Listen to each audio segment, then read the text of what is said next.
DN24 news, जो आपको हर खबरों से कराए रूबरू। ગુજરાતમાં અનુસૂચિત જનજાતિના વિદ્યાર્થીઓ ઉચ્ચ અભ્યાસ કરી શકે એ માટે છેલ્લા 2010 થી પોસ્ટ ગ્રેજ્યુએટ સ્કોલરશિપની યોજના ચાલુ હતી, જેના થકી બીએસસી નર્સિંગ હોય, જીએનએમ નર્સિંગ હોય, ડિગ્રી એન્જિનિયરિંગ હોય જેવા અનેક ઉચ્ચ કક્ષાના અભ્યાસો માટે વિદ્યાર્થીઓ એ સ્કોલરશિપના આધારે ભણી શકતા હતા। પણ આ ગુજરાતની ભાજપની સરકારે આદિવાસી વિરુદ્ધની એમની માનસિકતા એમણે છતી કરી છે। 28/10/2024 રોજ એમના આદિજાતિ વિકાસ વિભાગે એક પરિપત્ર પાડીને આ સ્કોલરશિપની યોજનાઓ બંધ કરવામાં આવી છે।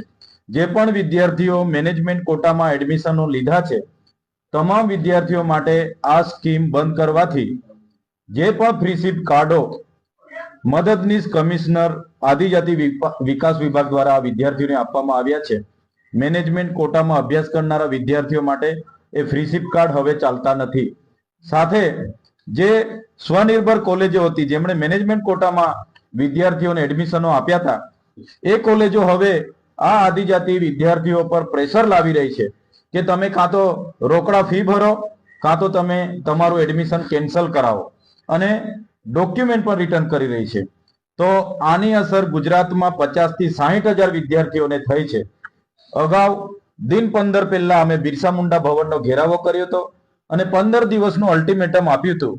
ત્યારે હવે અમે આ અઠવાડિયામાં દરેક જિલ્લાના આદિજાતિ મદદનીશ કમિશનરની કચેરીએ આ જ રજૂઆતો માટે જવાના છે અને ગુજરાત સરકારને અમે કહીએ છીએ, જો આ પરિપત્ર રદ નહીં કરવામાં આવે, પોસ્ટ ગ્રેજ્યુએટ જે મેટ્રિક સ્કોલરશિપની યોજના હતી ફરી ચાલુ કરવામાં નહીં આવે, તો આવનારા દિવસોમાં આદિજાતિ વિસ્તારોમાં જેટલા પણ સરકારી કાર્યક્રમો હશે, આ વિદ્યાર્થીઓ સાથે રહીને કાર્યક્રમ